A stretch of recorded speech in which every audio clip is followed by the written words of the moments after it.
Everyone, मैं अपने YouTube channel पर आपका हार्दिक स्वागत करता हूं। दोस्तों, हमारे चैनल का नाम है GS इलेक्ट्रिकल। ज़्यादा से ज़्यादा आप सब्सक्राइब करें।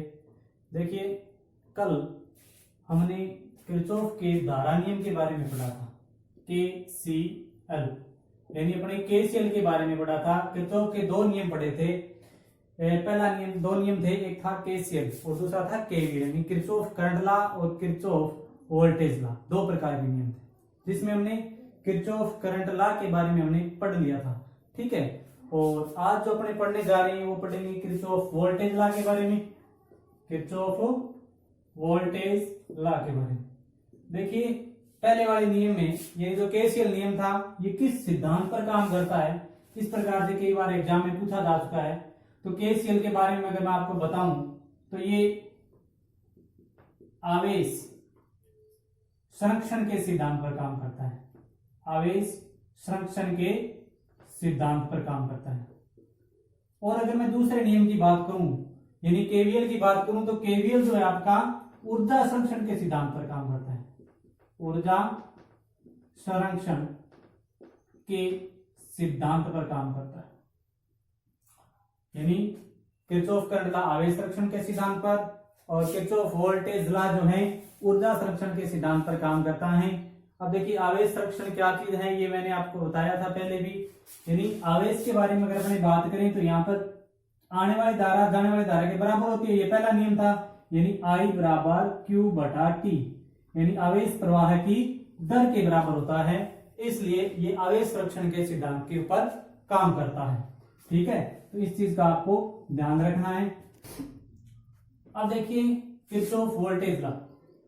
अब किरचॉफ वोल्टेज लॉ के बारे में बताऊं तो इसके कई नाम हैं, जिसको आप उपनाम बोल सकते हो। कई नामों से इसको पुकारा जा सकता है। जिस प्रकार से हमने KCL यानी किरचॉफ के करंट नियम के बारे में पढ़ा था कि इसको बिंदु नियम भी कहते हैं, किरचॉफ का करंट नियम भी कहते हैं, धारा नियम कहते हैं और पॉइंट नियम भी कहते हैं। इस प्रकार हमने कई नाम पढ़े थे। इसी प्रकार इसमें भी अपने नाम पढ़े तो इसको मेष नियम भी कहा जाता है। मेष नियम भी बोलते हैं, इसको पास नियम भी बोलते हैं। यानी मेष नियम भी बोल सकते हो, पास नियम है उसके बारे में भी बोल सकते हो, या अगर अपने बात करना चाहे तो इसके अंदर साधारण सी भाषा में ये आपका KVL भी हो जाता है, Kirchhoff current law, voltage law. तो इस प्रकार अब देखिए कई नामों से एग्जाम में इस पर कई बार प्रश्न आता है। मेष का नियम कौन सा होता है, पास का नियम है, इसके नियम के बारे में आप बताइए। तो इस प्रकार से आप चीजों को ध्यान में रखना है।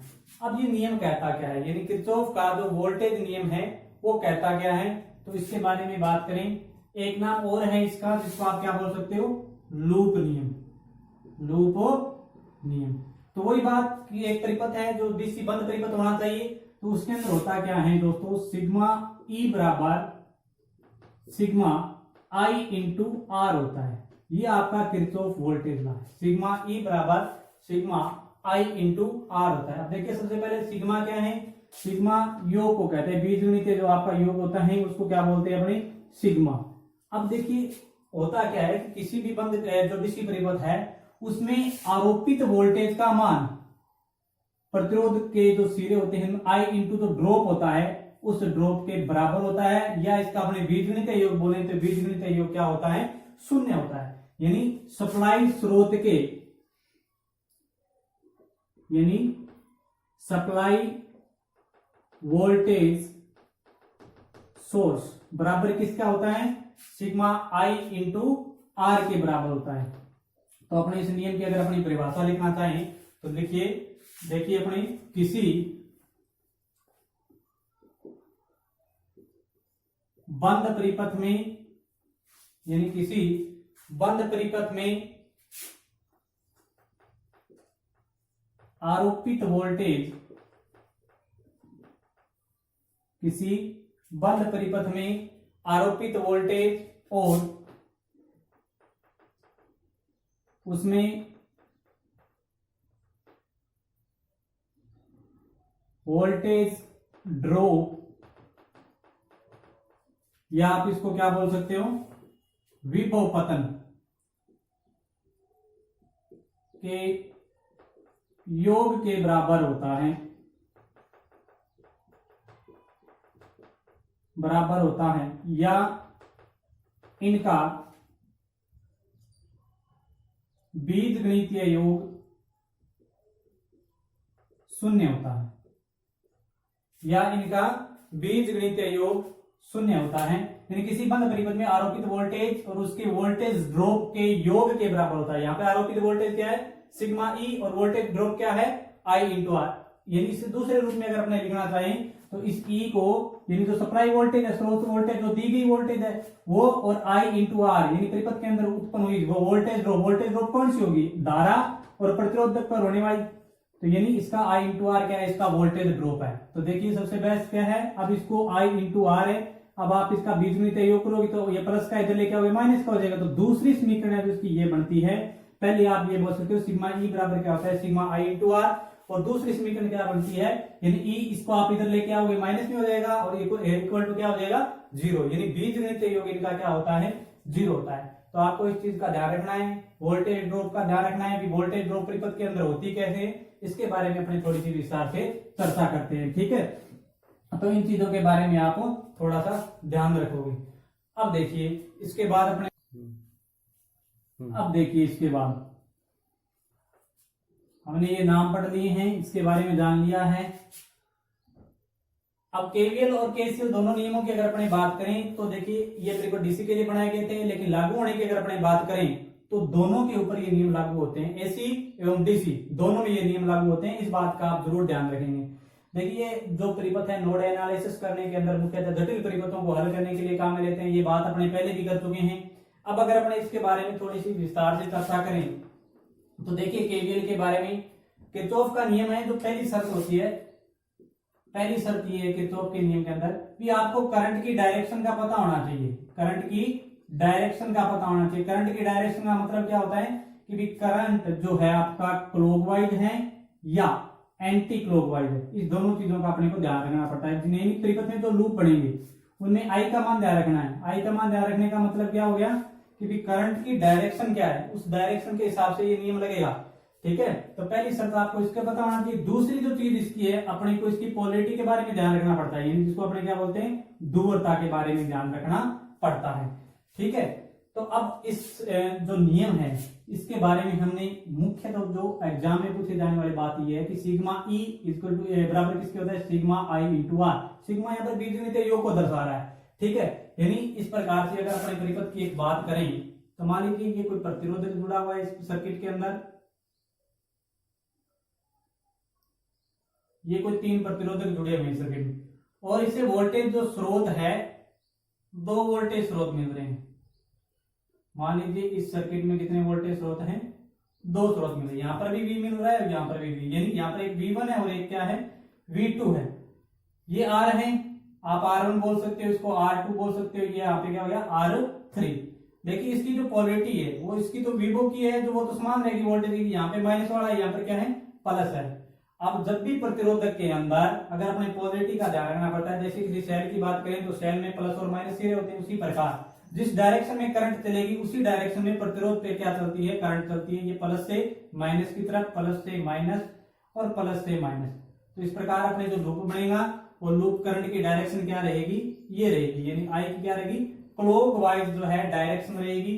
इसमें क्या होता है कि प्रत्येक जो सिरा है इस पे वोल्टेज ड्रॉप होती है, प्रत्येक जो सिरा है इस पर आई इंटू आर क्या होता है, ड्रॉप होता है। और ये क्या होती है, दी गई सप्लाई वोल्टेज, यानी दिया गया क्या होता है, सप्लाई स्रोत होता है, सप्लाई सोर्स होता है, जिसके बारे में अपने बात कर रहे हैं।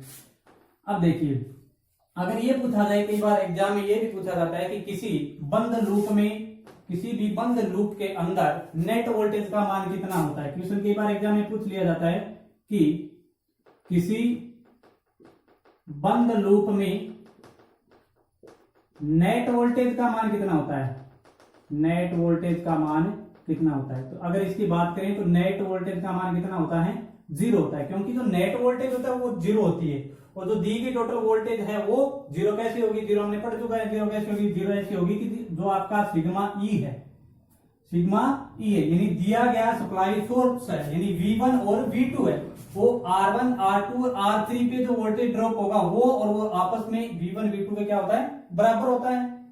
और अगर इनका बीजगणितीय योग कर दिया जाए तो इसका मान क्या होता है, 0 होता है। इस चीज को अपने यहाँ पर सीखेंगे भी किस तरीके से होता है। मान लीजिए ये V1 और V2 है, तो V1 और V2 है, इसको अपने क्या मान लेते हैं, इसके लिए अपने यहाँ पर स्रोत मान लेते हैं, मैं VR1 मान लेता हूं, ये यहाँ पे VR2 है और ये यहाँ पे VR3 है।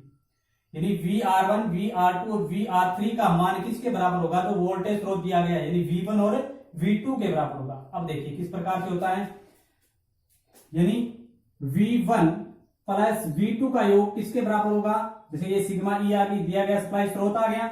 अब सिग्मा आई इंटू आर के बारे में अगर मैं बात इंटू आर, वोल्टेज स्रोत क्या है, VR1 प्लस में VR2 प्लस में VR3, यानी ये मान इस मान के क्या होता है, सदैव बराबर होता है। अब आप इसको दूसरे रूप में भी लिख सकते हो। दूसरे रूप में लिखने का मतलब क्या हो गया कि आप यहाँ पर मैंने V1 V2 सीधा लिख दिया है। अगर आप ओम के नियम के अकॉर्डिंग लिखना चाहो तो यहाँ पर मैं VR1 न लिख के VR1 को V को क्या लिख सकता हूँ, VR1 को IR1 भी लिख सकता हूँ, ठीक है, IR1 भी लिखा जा सकता है। अब देखिए इसको अपने जोड़ते हैं, V1 प्लस V2 हो गया। अब अगर आप इसको अपने पास लेके आओगे, नजदीक लेके आओगे, यानी अब जब ये मान इस तरीके से चल रहा है, क्लॉकवाइज चल रहा है, तो ये प्लस से माइनस की ओर हो रही है, तो यहाँ पर वैल्यू किसकी ले रहे हैं, अपने प्लस की वैल्यू ले रहे हैं। अब देखिए V1 प्लस V2, अब इसको इधर लेके आएंगे तो क्या हो जाएगा, ये माइनस का VR1 प्लस, तो इधर आके किसका हो जाएगा, minus VR2 minus VR3 equal to क्या हो जाएगा, 0, इक्वल टू क्या हो जाएगा, 0। यानी इसकी वैल्यू के साथ क्या हो जाएगी, कट जाएगी। इस प्रकार से ये जो आपका नियम है, ये नियम काम करता है। तो यानी कहने का मतलब क्या हो गया, जितना भी मान यहाँ पर वोल्टेज का, अगर इस दोनों को मैं एक वोल्टेज स्रोत मानूं तो इसका मान इसके बराबर होता है, यानी सिग्मा ई बराबर सिग्मा आई इंटू आर होता है। अगर अपने करंट की बात करें, अगर करंट की डायरेक्शन क्लॉकवाइज हो, करंट की डायरेक्शन किस प्रकार से हो, अगर क्लॉकवाइज हो, लूप बन सकते हैं, इसमें जो भी जो स्रोत होते हैं 2 हो सकते हैं, 3 हो सकते हैं, यानी जटिल से जटिल परिपथ हो सकता है। अगर क्लॉकवाइज है तो क्लॉकवाइज के अंदर जो अपनी वैल्यू देखोगे आप, तो इसमें मान किसका होता है, जो V की वैल्यू ली जाएगी वो किसकी ली जाएगी, इसमें मान किसका लिया जाएगा, प्लस का लिया जाएगा। एंटी क्लॉकवाइज है तो सारी की सारी वैल्यू किस में ले लेंगे, माइनस में ले लेंगे, माइनस में लेने का। अगर यही त्रिपथ अपने एंटी क्लॉकवाइज लगाना होता, यानी इस प्रकार से लगाना होता, तो वैल्यू किसके ले लेते अपने, माइनस की। यहाँ पर माइनस हो जाता, यहाँ पर माइनस हो जाता और यहाँ पर भी माइनस हो जाता। तो देखिए अपने दो नियम हैं, जो दोनों के दोनों नियम, किरचॉफ का धारा नियम, किरचॉफ का वोल्टेज नियम, यानी दोनों नियमों के बारे में पढ़ चुके हैं। और नियमों के अंदर अगर कोई भी चीज आपको समझ में नहीं आती है तो आप पूछ सकते हैं। साधारण तरीके से आपको जो एग्जाम में पूछा जाता है कि केसीएल किस सिद्धांत पर काम करता है, तो आवेश संरक्षण के सिद्धांत पर काम करता है। केवीएल किस पर करता है, ऊर्जा संरक्षण के सिद्धांत पर। यानी ऊर्जा संरक्षण क्या चीज होती है, देखिए ऊर्जा जो है, ऊर्जा को न तो उत्पन्न किया जा सकता और न ही नष्ट किया जा सकता। कर क्या सकते हैं, ऊर्जा को एक रूप से दूसरे रूप में रूपांतरित कर सकते हैं, चेंज कर सकते हैं, ठीक है। तो इसी प्रकार ये नियम है जो आपके काम करते हैं। तो देखिए दोस्तों, हमने दोनों के दोनों नियम कर लिए हैं और इसी प्रकार निरंतर आपकी क्लासें जारी रहेगी। जिस प्रकार से बेस्ट टॉपिक है, लेसन से आपको मिलते रहेंगे, उसी प्रकार से हम आपको सारे की सारी चीजें प्रोवाइड करवाते रहेंगे। धन्यवाद।